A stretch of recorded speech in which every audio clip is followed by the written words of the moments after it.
Là, on est dans un autre univers et en même temps, encore une fois, c'est l'union de deux êtres, c'est l'humanité qui l'emporte sur la barbarie. En plus, c'est très très particulier parce que quand j'ai lu le roman la première fois, je me suis dit, mais ce père ne prend jamais son enfant dans ses bras, il n'est pas du tout là-dedans et ça me dérangeait. Et en fait, il y a une scène où le père va apprendre à son fils à se suicider. Et c'est là où j'ai compris le père. En fait, il n'est pas du tout dans rassurer cet enfant, il est dans la préparation. Et je me dis, là voilà, ça c'est un père. Il n'est pas superficiel à aucun moment, il ne dit que des vérités, il faudra peut-être se suicider, moi je vais mourir.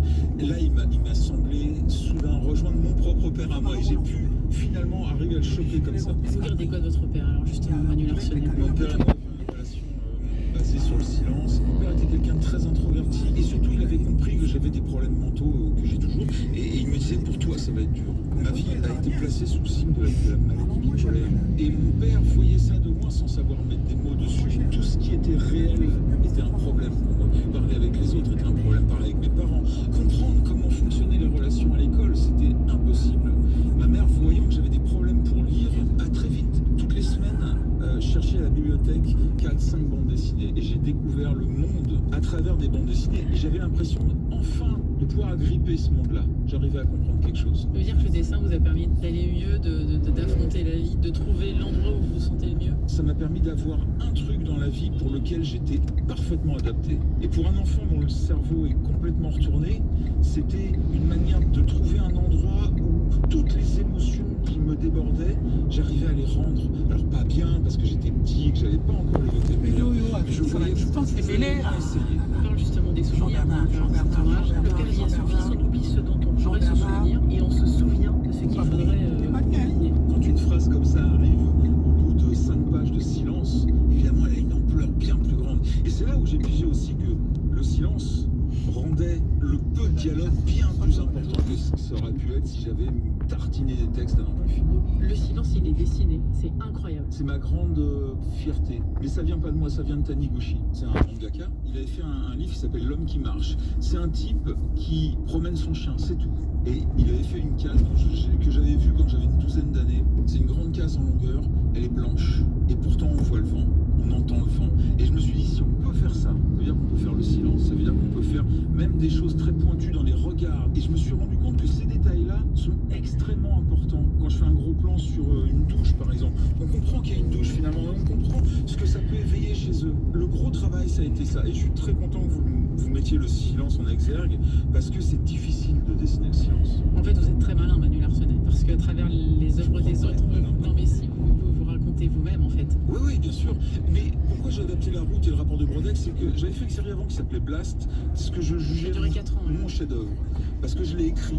Mais après, j'ai fait que de la bande dessinée et j'ai pas vraiment vécu. Et j'avais fini par trouver un vocabulaire graphique. Et je me disais, c'est quand même bête. J'ai plus rien à raconter. Je vis plus, moi. Je vis que dans le romanesque. Et du coup, je me suis dit, quand tu trouves un beau roman, essaye de voir si l'auteur veut bien que tu le fasses en BD. Et c'est ce qui s'est passé pour Brodeck et pour La Route.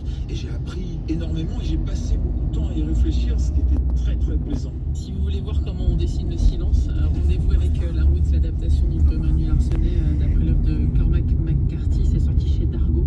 Merci beaucoup, Manu, d'être passé dans le monde d'Élodie sur France Info. Très gentil, merci. Et merci à vous, Élodie Suigo. La météo. France Info Météo, avec Meilleur Taux.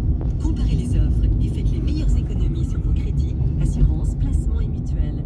Avec Meilleur Taux, reprenez le pouvoir sur vos économies. Et des orages qui arrivent par l'est demain, temps chaud, lourd, orageux à l'est avec des orages à la mi-journée, en particulier sur les régions Rhône-Alpes et Franche-Comté. Température élevée en France, à Dortmund, en Allemagne aussi. Bonsoir Edouard Marguet. Bonsoir Mélanie, bonsoir à tous. Vous avez raison de nous donner la météo en Allemagne puisque nous sommes à 1 heure du coup d'envoi de ce France-Pologne, 3e match des Bleus dans cet Euro de football. Ils sont qualifiés mais reste à connaître leur place, 1er ou 2e de leur groupe. Kylian Mbappé est de retour, Antoine Griezmann sera sur le banc, on verra ensuite pour les 8e de finale. Vous écoutez France Info, il est 17h. France Info, 17h, 20h, Édouard Marguet.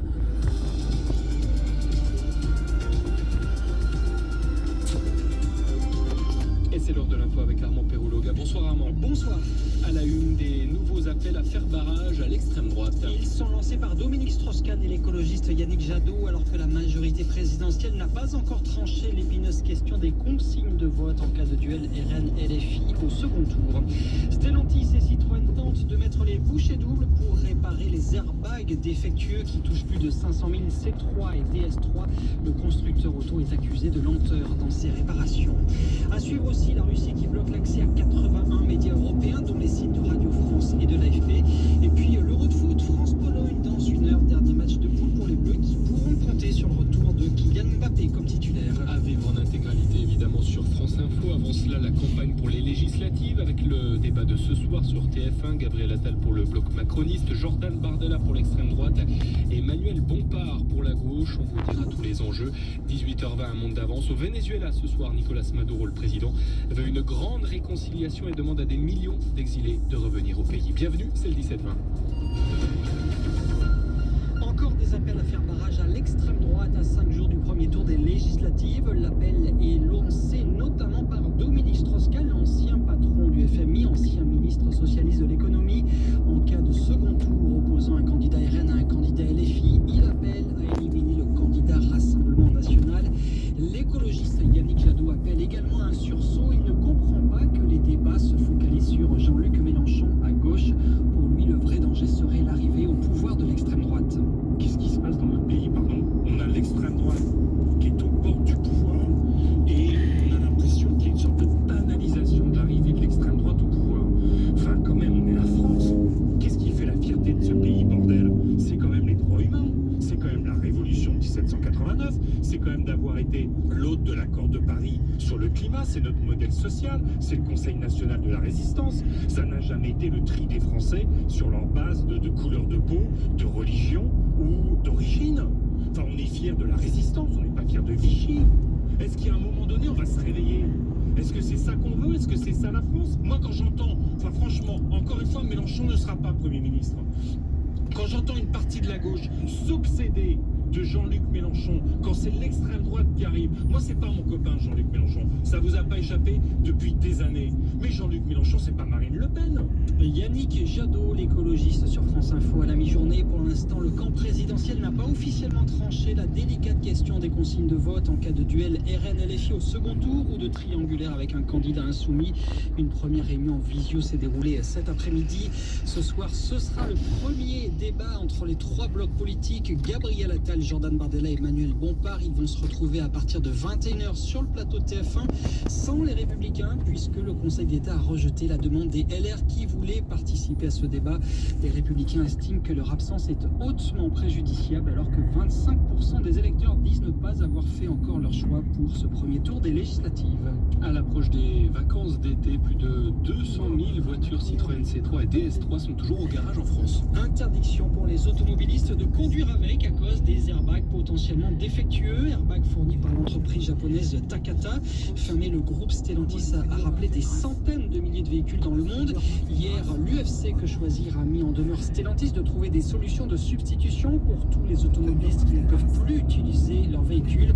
Le groupe automobile a apporté une première réponse aujourd'hui. François Vantégeux. Stellantis annonce doubler sa capacité de réparation d'ici à fin juillet, car pour l'instant l'entreprise est critiquée pour sa lenteur. Depuis le début du scandale, seulement 22 000 airbags de C3 ou de DS3 ont été réparés. Ça représente moins de 10% des voitures rappelées en France depuis la fin mai. Le groupe promet aussi de mettre en place un programme de réparation à domicile. Il commencera à mi-juillet à Marseille avant d'être étendu à la moitié sud de la France, qui est la zone concernée par le rappel. La présidente de l'UFC Que Choisir, Marie-Amandine Steven, en dénonce des délais beaucoup trop longs et un manque de considération des consommateurs. Tant qu'il ne peut pas se servir de son véhicule, le consommateur, il doit...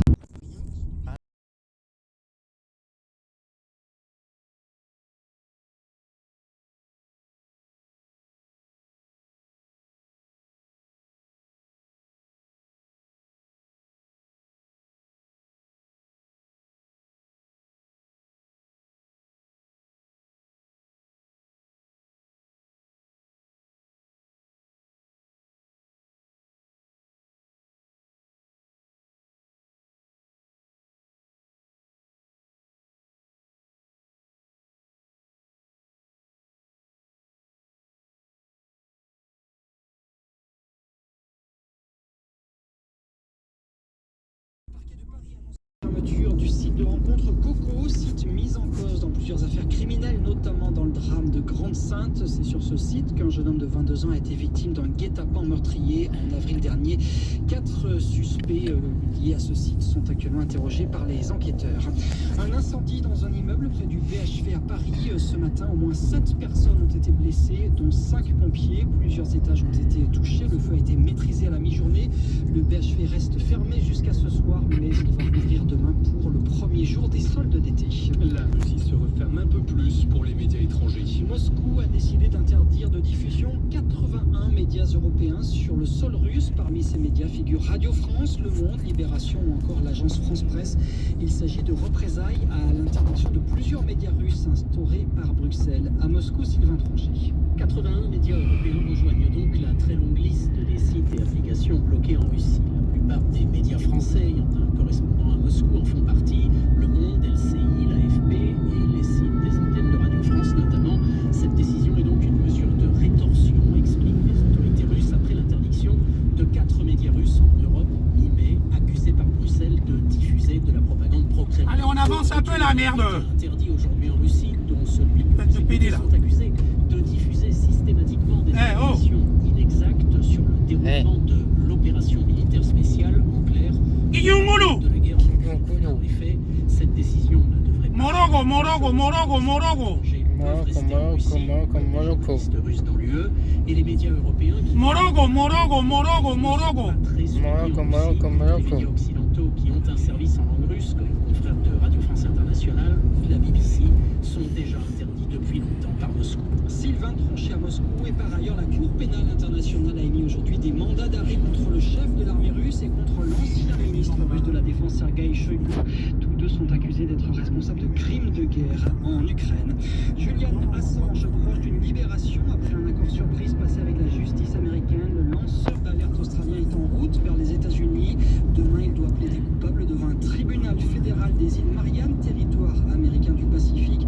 Selon l'accord passé, il sera condamné à 62 mois de prison, peine couverte par ses 5 années de détention à Londres. Julian Assange devrait donc pouvoir rentrer chez lui en Australie à l'issue de l'audience prévue demain. Au Kenya, une manifestation anti-gouvernementale sombre dans le chaos. Il y a au moins 5 morts et 31 blessés à Nairobi où un incendie a éclaté près du Parlement. Parlement qui a été envahi par des manifestants. En football, France-Pologne, c'est dans moins d'une heure, coup d'envoi 18h. Avec le retour de Kylian Mbappé comme titulaire, Antoine Griezmann restera sur le banc. C'est le dernier match de groupe. Chaboula. Chaboula. L'enjeu, bien sûr, c'est Chaboula. Chaboula. Nicolas Péronnet, vous êtes devant le stade. Chaboula, chaboula, chaboula, chaboula. Chaboula, chaboula, chaboula. Morogo, morogo. Morogo, morogo. Morocco, Morocco, Morocco. Tribune sud du Westfalen Stadion de Dortmund. C'est une tribune mythique, connue dans le monde entier. Celle qui accueille habituellement le fameux chant des supporters du BVB, le club du Borussia Dortmund. C'est dans sa configuration classique la plus grande tribune d'Europe avec ses 25 000 places debout. Mais pour cette Euro, la capacité est réduite parce que ce sont des places assises. Les supporters français veulent tout de même avoir leur petit mur bleu. Ils se sont rassemblés il y a une heure et demie à 800 mètres de là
Merlin s'inquiète de l'arrivée de l'extrême droite. La famille Mulliez signe une tribune avec d'autres entrepreneurs des Hauts-de-France. Et puis on vous répond autour de ce scrutin. Premier tour dimanche, on vous dit à quoi servent les députés qu'on élira donc dans 5 jours. 17h11, le fil info, votre retour, l'essentiel Armand Perologa.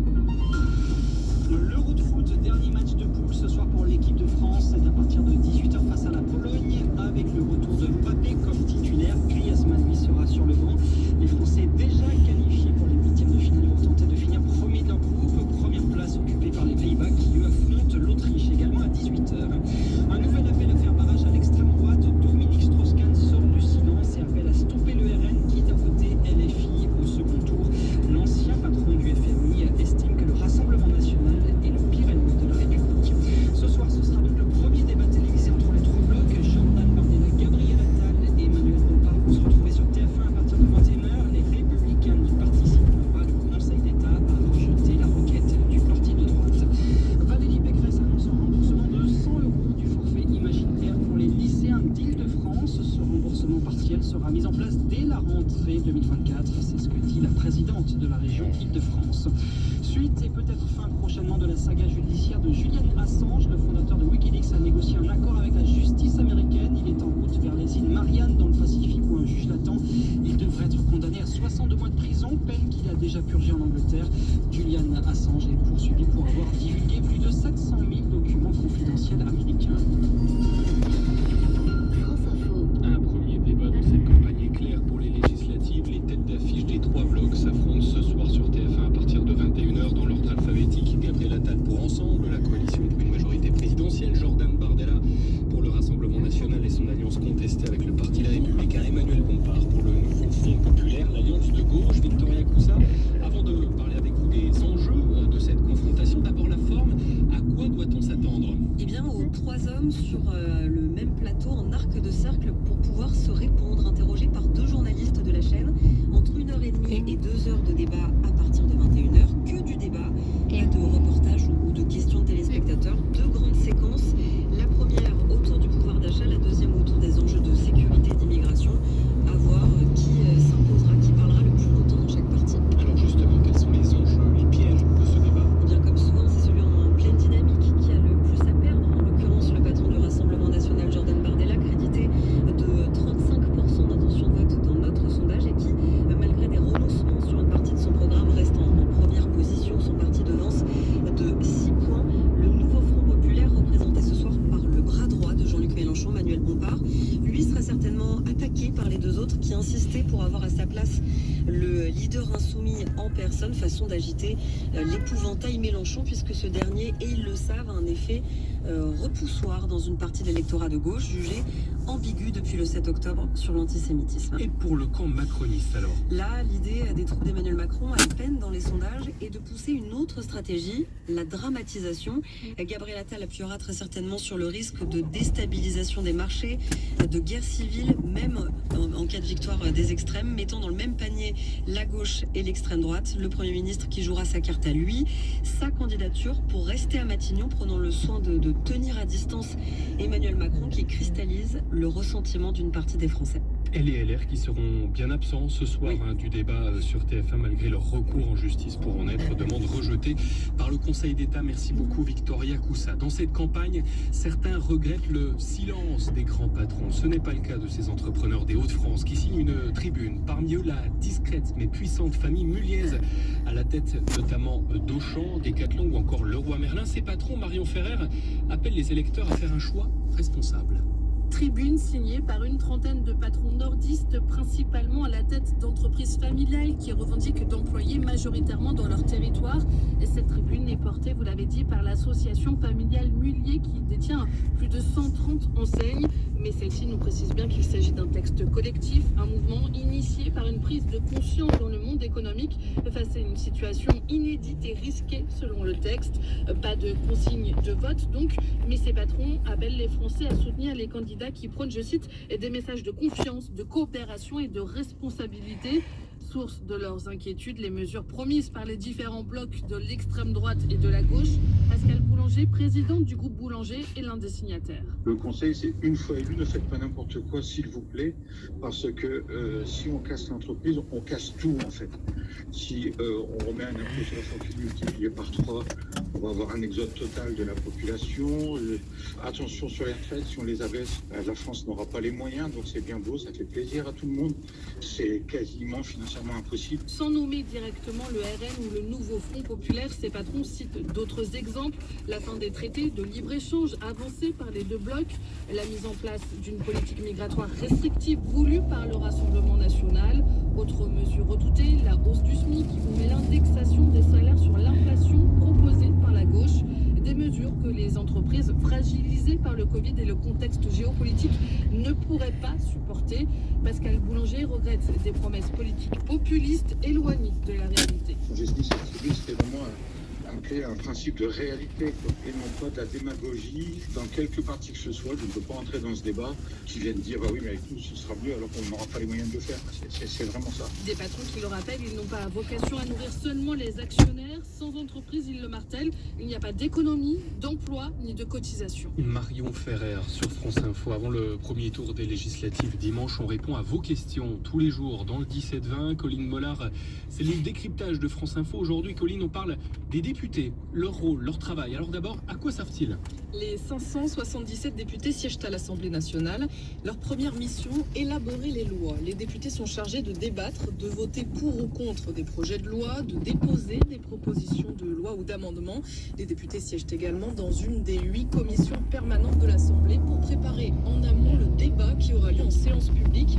Une fois la loi votée, s'ils sont 60, ils peuvent saisir le Conseil constitutionnel pour vérifier sa conformité. C'est ce qui s'est passé en décembre dernier pour la loi immigration. Deuxième mission, le contrôle de l'action du gouvernement. Ça peut passer par des questions écrites ou orales, des commissions d'enquête, un contrôle de l'utilisation de l'argent public par exemple. Ils peuvent aussi, en signant une motion de censure soumise au vote, mettre en cause la responsabilité du gouvernement, ce qui peut aller jusqu'à le faire tomber. Alors quel rôle un député a-t-il dans sa circonscription ? Même s'il est élu dans l'une des 577 circonscriptions, il parle et agit au nom de l'intérêt général et pas seulement de ses électeurs. En revanche, il reste impliqué au niveau local avec des permanences, des réunions publiques, en faisant remonter les préoccupations de ses électeurs sur le plan national. Pour l'aider dans son travail et justement conserver ce lien avec sa circonscription, chaque député a le droit de recruter 1 à 5 assistants parlementaires. Depuis 2017, il est interdit d'embaucher un membre de sa famille proche comme collaborateur. Question qui revient souvent, combien gagne un député ? Les députés perçoivent plusieurs indemnités, l'équivalent d'un salaire en fait, pour un total de 7 600 € bruts, soit 5 900 nets selon le site de l'Assemblée. Les élus disposent aussi d'une dotation matérielle de près de 19 000 € par an pour les taxis, les abonnements téléphoniques, le matériel informatique. Ceux qui ne viennent pas de région parisienne peuvent prendre le train gratuitement. L'Assemblée leur met à disposition des chambres. Certains ont même un lit dans leur bureau. Rappelez-nous, pour combien de temps est-il élu ? Son mandat dure 5 ans, sauf en cas de démission, d'incapacité ou de dissolution de l'Assemblée nationale. Il est renouvelable à l'infini. L'ancien candidat à la présidentielle Les Républicains, François Fillon, a par exemple siégé 36 ans au Palais Bourbon. En revanche, il est impossible depuis 2014 de cumuler les mandats en exerçant en parallèle un mandat de sénateur ou d'eurodéputé. Impossible non plus d'être maire ou président d'une assemblée locale ou régionale. Il peut, cela dit, être conseiller municipal dans une commune de moins de 1000 habitants. Merci beaucoup Colline Mollard, c'est le décryptage de France Info. Et n'hésitez pas à poser vos questions sur le site de France Info, franceinfo.fr. Et puis on vous répond d'ici dimanche. France Info, 17h-20h, Édouard Barguier.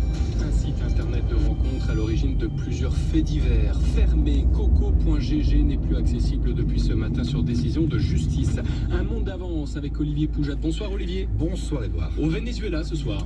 Exactement, on va essayer de comprendre à quoi joue Nicolas Maduro après des années de répression. Il demande aujourd'hui à tous les exilés vénézuéliens de revenir au pays. Merci, on vous retrouve donc juste après le fil info dans une minute. Armand Perloga, 17h20. Bardella, Attal, Bompard, premier grand débat des législatives ce soir à la télé. Les trois hommes vont s'affronter à partir de 21h sur le plateau de TF1, alors que le Rassemblement national est toujours en tête dans les sondages à 5 jours du premier tour. La Russie prend de nouvelles mesures contre l'Union européenne. Moscou a décidé de bloquer la diffusion de 81 médias européens, dont les sites de Radio France, du Monde ou encore de l'agence France Presse. Il s'agit de représailles à la décision de l'UE en mai dernier d'interdire 4 médias d'État russes. Le coup d'envoi des discussions formelles avec l'Ukraine et la Moldavie pour adhérer à l'Union européenne. Les négociations ont débuté cet après-midi. Elles vont durer 1 à 2 ans minimum. Situation très tendue à Nairobi au Kenya. Au moins 5 personnes ont été tuées, 31 blessées lors d'une manifestation anti-gouvernementale qui a viré au chaos. Des manifestants ont pénétré dans le Parlement et un incendie fait rage dans les locaux du gouverneur de Nairobi. Et puis l'Euro de foot en Allemagne, Kylian Mbappé sera titulaire ce soir face à la Pologne à 18h. Dernier match de poule pour les Bleus, déjà qualifiés pour les 8e de finale. Les Français vont tenter de finir premier de leur groupe pour éviter un gros adversaire en 8e. L'autre rencontre du groupe opposera également à 18h les Pays-Bas à l'Autriche. France Info. Ce site internet était considéré comme un repère de prédateurs par les associations. La justice a décidé de fermer le site coco.gg, un chat en ligne sans inscription mis en cause dans des guet-apens et des affaires de viol. Après des mois d'enquête sous l'autorité du parquet de Paris, Aurélien Tirard, la justice a donc décidé de frapper fort. Depuis ce matin, la page d'accueil du site Coco affiche un message en français et en anglais sur fond bleu de la gendarmerie annonçant la fermeture du site qui se présente comme un chat en ligne sans besoin de s'inscrire. Les enquêteurs ont à la fois saisi les serveurs du site et mènent en parallèle en ce moment des auditions. 4 personnes entendues selon nos informations, dont le propriétaire du site en Bulgarie, sa femme en France, dans le sud. L'enquête a commencé en décembre dernier en coordination avec d'autres pays européens, car ces dernières années, pour se mettre hors d'atteinte, Coco.fr est devenu Coco.gg, nom de domaine enregistré à Guernesey. Les serveurs, eux, sont hébergés selon nos informations en Belgique. L'enquête menée par le parquet de Paris a d'abord consisté à rassembler l'ensemble des procédures pénales en cours en lien avec le site Coco. Il y en a 23 000. Parmi ces procédures, l'enquête sur la mort de Philippe à Grande-Synthe dans le Nord en avril dernier. C'est via ce site que le jeune homme avait été contacté, victime ensuite d'un guet-apens meurtrier. On retrouve également dans une affaire de viol dans du Vaucluse où un retraité est accusé d'avoir recruté sur ce site des dizaines d'hommes pendant des années pour leur livrer sa femme afin qu'il la viole à son insu. Aurélien Tirard, service police-justice de France Info, une enquête menée donc en France et à l'étranger. Johanna Brousse est vice-procureure, chef de la section de lutte contre la cybercriminalité au parquet de Paris. Elle nous explique comment les enquêteurs ont travaillé.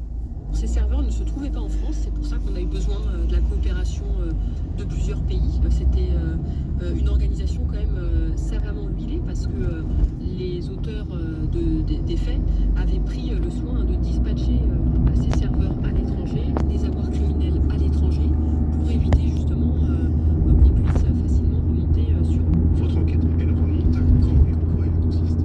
Alors, l'enquête du parquet de Paris, elle a été ouverte à la fin de l'année dernière. Dans un premier temps, on ne s'est pas contenté simplement des signalements qui nous étaient remontés. On a voulu établir véritablement le caractère délictuel de cette plateforme. Et pour cela, on a fait un recensement de toutes les procédures qui impliquaient Coco. On a retrouvé dans les fichiers police près de 23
sur Oh cette là. réforme. On a Oh dans là la là. semaine législative Ah ouais. depuis 2023 Ah ouais. un délit qui s'appelle le délit d'administration ouais. de plateforme Et ouais. et qui rend responsable le créateur de cette plateforme lorsque cette plateforme est utilisée pour commettre des infractions et que cette personne ne fait rien justement pour faire la loi et vérifier qu'il n'y a pas d'abus sur cette plateforme. La chef de la section de lutte contre la cybercriminalité au parquet de Paris, Johanna Brousse, sur France Info avec Pierre de Cossette.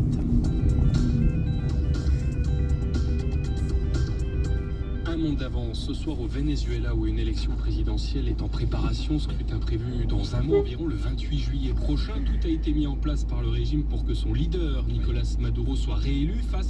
Face à lui, 9 candidats autorisés à se présenter, avec des guillemets évidemment. Le régime a, pour empêcher les Vénézuéliens en exil de voter, Olivier Poujade. Mais paradoxalement, Nicolas Maduro les invite aujourd'hui à revenir au pays. Pédé. Oui, c'est Là, là, là, là. un appel aussi C'est par là. stupéfiant que solennel à tous les Vénézuéliens Pédé, là. où qu'ils soient. Le leader Chavez demande de revenir pour que le Venezuela, dit-il, redevienne la merveille de l'Amérique latine. Maduro, qui est en campagne pour être réélu, annonce même la création d'un secrétariat d'État dédié aux migrants vénézuéliens qui, on le rappelle, sont plus de 7 millions à avoir quitté le pays depuis 5 ans. C'est près d'un quart de la population initiale. Maduro qui réclame donc le retour de ces Vénézuéliens de l'étranger alors que son gouvernement a tout fait pour les empêcher de voter. Oui, c'est vrai, moins d'1% de ces exilés seront en mesure de voter le 28 juillet prochain. Les millions d'autres ne pourront pas exercer ce droit de vote, soit parce que le Venezuela a fermé ses consulats et ses ambassades dans une cinquantaine de pays qui ne reconnaissent pas la légitimité de Maduro, soit parce que les diplomates du régime refusent tout simplement d'inscrire leurs ressortissants sur ces listes électorales sous prétexte qu'ils sont résidents temporaires. Donc pour ainsi dire, cet appel au retour lancé par Nicolas Maduro à ces millions d'exilés est totalement cynique. Eh bien dans la mesure où la majorité d'entre eux sont anti-chavistes et donc anti-Maduro, c'est possible, mais le président vénézuélien va quand même très loin dans sa volonté de réconciliation. Récemment, devant une assemblée de pasteurs évangéliques, il s'est même directement adressé à Dieu. Te pedimos perdón por el pecado. Nous implorons pardon pour le péché de notre nation. Como autoridad de esta patria, En tant qu'autorité de la patrie, te pido je perdón demande pardon au nom de mon gouvernement et de mon peuple pour tous ces péchés de la soberbia, d'orgueil, de de cupidité la avaricia, et de convoitise. de la lujuria. Voilà, Maduro le repentit, mais on précise quand même qu'il est en difficulté dans cette campagne, même face à des candidats fantoches, même en ayant vidé le pays de ses opposants. 82% des électeurs réclament aujourd'hui un changement à la tête du pays. Maduro qui essaie donc de changer de cap. Et c'est la dernière possibilité, mais ce serait un changement radical. Son pays est toujours riche, très riche en minerais, en terres rares, en pétrole. Son pays n'est plus vraiment isolé. On peut compter aujourd'hui sur des alliés de poids comme la Russie et la Chine, mais son pays est à l'arrêt. Il manque de main-d'œuvre, de compétences. Possible donc que Maduro espère sincèrement, mais de manière totalement illusoire, une grande réconciliation avec ces millions d'exilés qu'il a lui-même fait fuir. Olivier Poujade pour un monde d'avance. France Info Météo avec Meilleur Taux. Comparez les offres et faites les meilleures économies sur vos crédits, assurances, placements et mutuelles.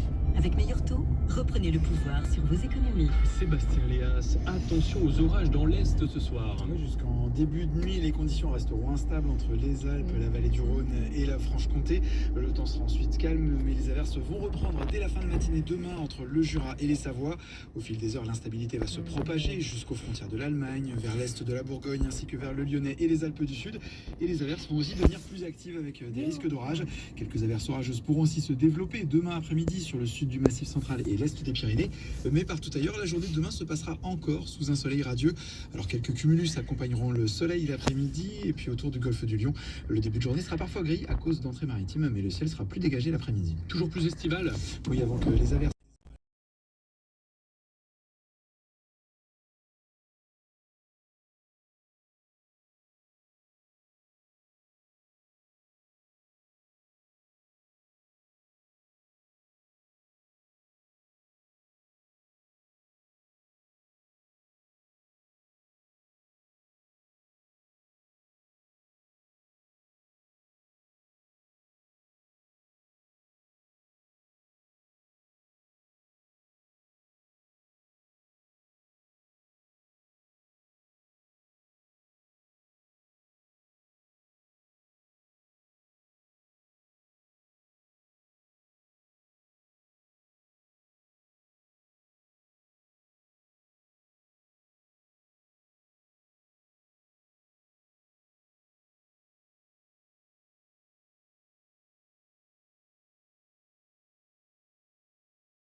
futur ex-parisien, puisqu'il va rejoindre le Real Madrid.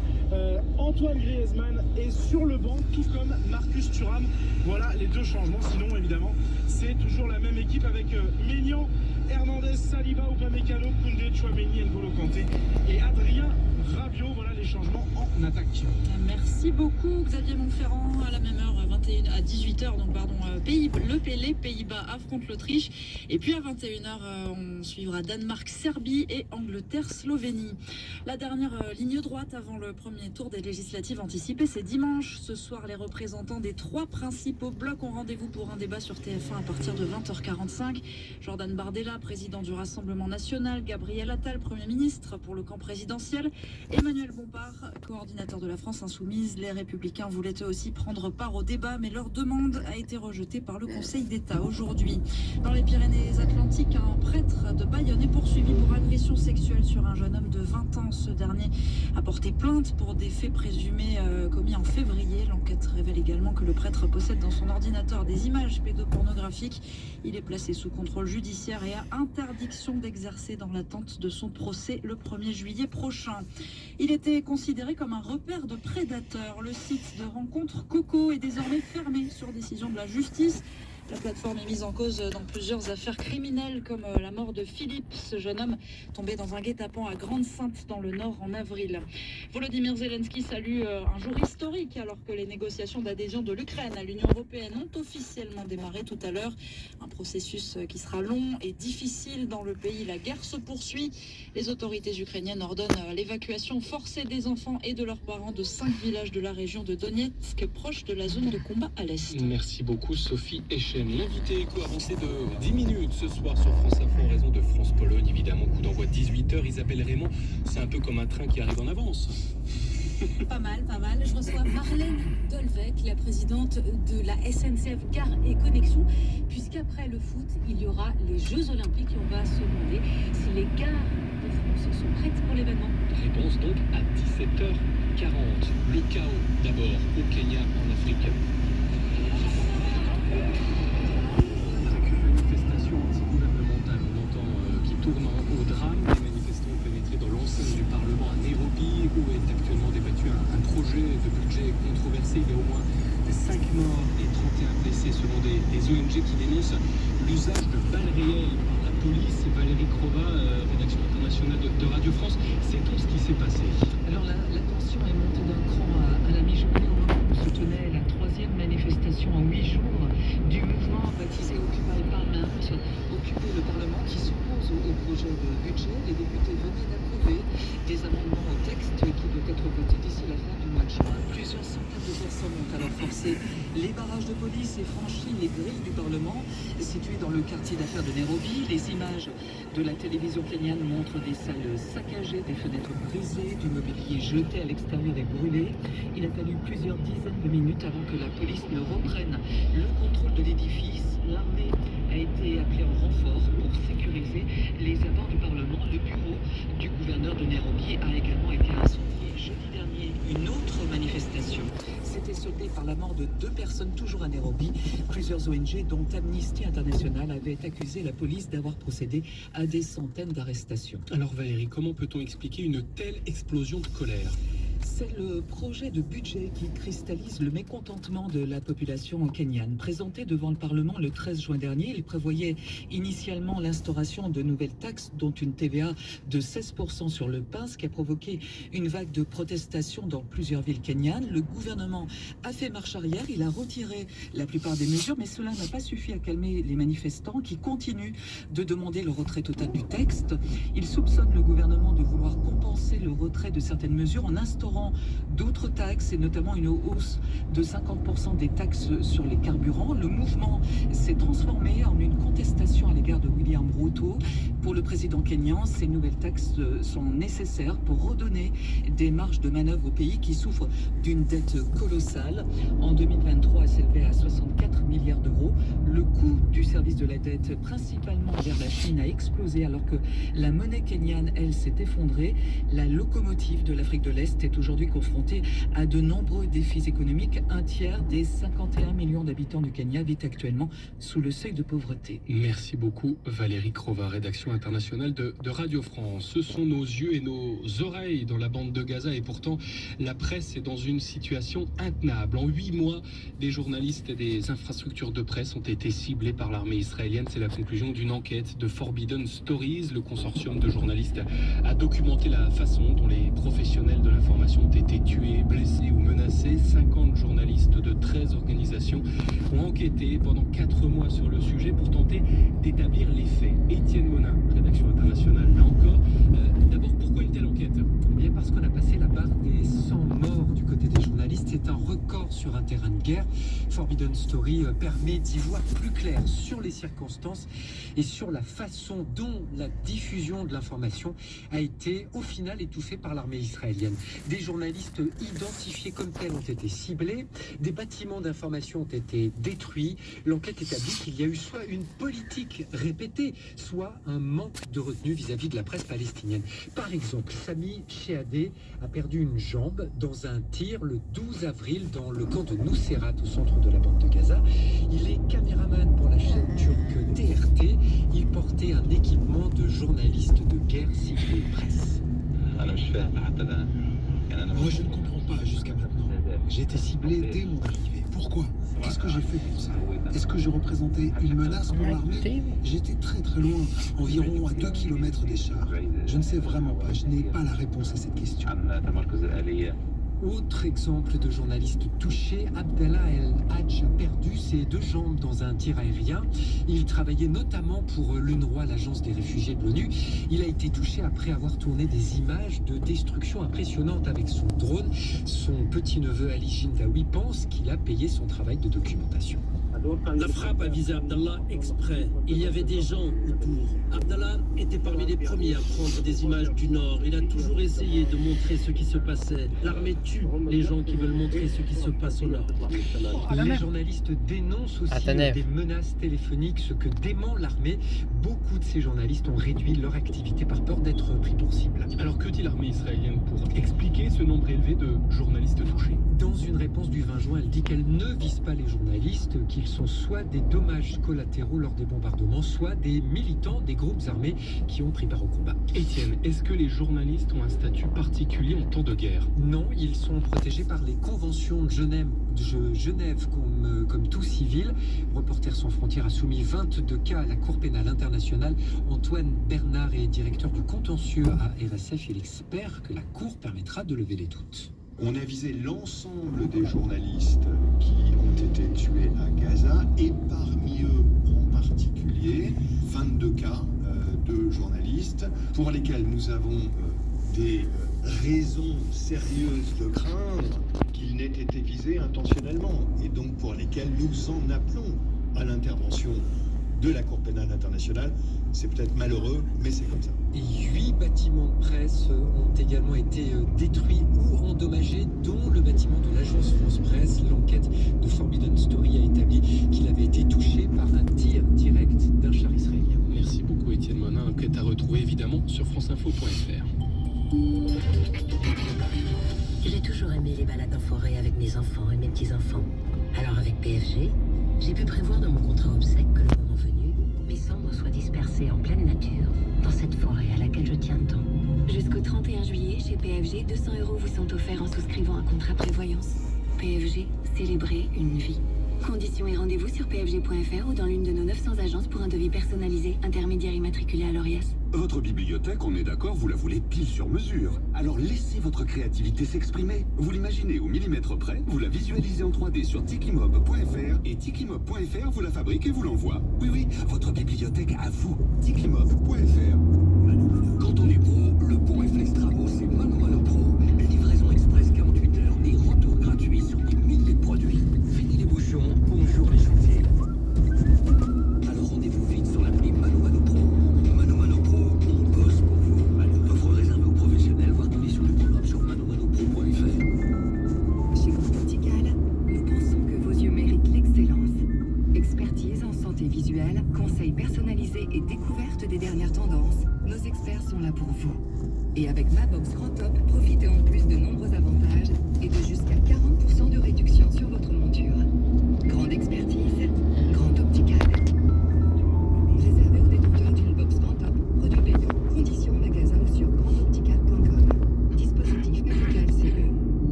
documents confidentiels sur les activités militaires des États-Unis. Julian Assange, fondateur de Wikileaks, est désormais libre, pris en accord avec la justice américaine.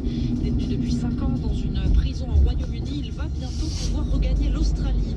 En Israël, les étudiants en école talmudique devront désormais effectuer leur service militaire. Ils en étaient jusqu'à présent exemptés. Mais la Cour suprême vient d'ordonner leur conscription. Il y a 2 semaines, le Parlement israélien a relancé un projet de loi en vue d'une conscription progressive des ultra-orthodoxes, alors que la guerre se poursuit dans la bande de Gaza. Dans ce contexte, les États-Unis préviennent qu'un conflit entre Israël et le Hezbollah risque de déclencher une guerre régionale. Les tensions se font de plus en plus vives au sud du Liban, à la frontière avec Israël. Un peu plus tôt, le Canada a appelé ses ressortissants à quitter le pays au plus vite tant que les options commerciales sont encore disponibles. Les obsèques d'Anne Kébé se sont déroulées cet après-midi à Paris, dans le quartier de Montmartre, dans la plus stricte intimité. L'actrice de la Dolce Vita, où d'un homme et une femme, est morte mardi dernier à l'âge de 92 ans. France Info. L'invité écho, Isabelle Raymond. Bonsoir à toutes et à tous et bonsoir à vous, Marlène Dolvec. Bonjour Isabelle. Vous êtes la directrice générale de SNCF Gare et Connexions. La première phase de travaux de la gare du Nord est officiellement terminée. L'inauguration s'est déroulée ce matin. La rénovation de la gare de Lyon-Part-Dieu est achevée après celle de Toulouse-Matabiau l'an dernier. On est fin prêt pour les JO. Oui Isabelle, nous sommes fin prêts pour les JO. C'était un immense plaisir ce matin d'inaugurer la gare du Nord à Paris, avec un fonctionnement moderne de la gare à l'intérieur, une nouvelle signalisation, une nouvelle mécanique. Mais également, on a boosté l'ensemble des qui sont en gare. Et surtout, ce qui est assez remarquable, c'est l'ouverture sur la gare. Il y a une nouvelle la plus grande